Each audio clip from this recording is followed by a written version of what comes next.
आपण पाहताय शिंदखेडा माझा टीव्ही न्यूज, जे सत्य तीच बातमी। नागपूर येथून एक धक्कादायक घटना समोर आली आहे। 14 वर्षीय अथर्व ननोरे हा हनुमान जयंतीच्या निमित्तानं गिट्टी खदान येथे निघालेल्या शोभायात्रेतून बेपत्ता झाला होता। त्यानंतर त्याचा मृतदेह भरतवाडा पुलावर पोत्यात सापडला। अत्यंत निर्घुण अवस्थेत त्याचा मृतदेह सापडून आला होता। पोलिसांनी या प्रकरणाचा 3 दिवसानंतर उलगडा करण्यात यश आलं आहे। हनुमान जयंती निमित्त गिट्टी खदान येथे निघालेल्या शोभायात्रेतून अथर्व बेपत्ता झाला होता।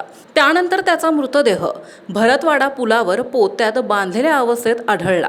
यामुळे आसपासच्या परिसरात मोठी खळबळ उडाली होती। नागपूर पोलिसांनी तपासाचे चक्रे गतिमान केला आणि आरोपीला अटक केली। आरोपी हे अथर्वचे शेजारी आहे। जय यादव आणि त्यांचे मित्र कुणाल शाहू आणि आशिष शाहू यांनीच अपहरण करून हत्या केली। आरोपींनी आपला गुन्हा कबूल केला आहे। हनुमान जयंतीच्या रॅलीमधून गाडी आणायला जायचं आहे असे कारण देत आरोपींनी अथर्वला सोबत घेऊन गेले। अपहरण केल्यानंतर काही तासात अथर्वची गळा आवळून हत्या केली। हत्या केल्यानंतर आरोपींनी अथर्वचा मृतदेह गाडीतच ठेवला होता। तर शनिवारी लोणार भागात अथर्वचा मृतदेह सापडला होता। अथर्वची हत्या पैशांसाठी केल्याचं समोर आलंय।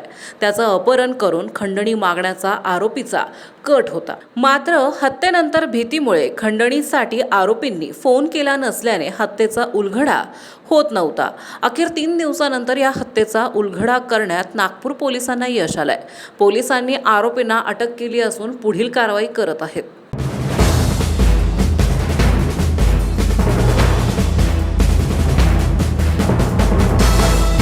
आपण पाहताय शिंदखेडा माझा टीव्ही न्यूज, जे सत्य तीच बातमी।